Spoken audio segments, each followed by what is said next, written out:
ఇద్దరు కలిస్తేనే వ్యవసాయం ఉత్పత్తి జరిగేటటువంటి అవకాశం ఉంటుంది. తద్వారా ఈ దేశానికి తిండి పెట్టడానికి అవకాశం ఉంటుంది.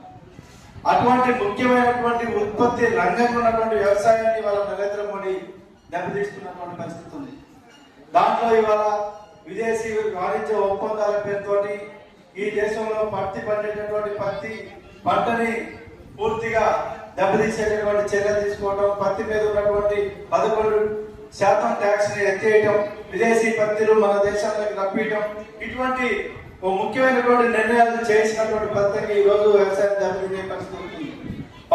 పాల ఉత్పత్తులు కానివ్వండి, ఇతరత్ర అనేక రకాల వ్యవసాయ ఉత్పత్తులు అన్నింటిలో కూడా ఇవాళ విదేశీ వాణిజ్య ఒప్పందాల పేరుతోటి ఈ దేశ వ్యవసాయ రంగాన్ని దెబ్బతీసేటటువంటి పని ఇవాళ నరేంద్ర మోడీ తీసుకొస్తున్నటువంటి నేపథ్యంలో మనం మహాసభ జరుపుకుంటా ఉన్నాం.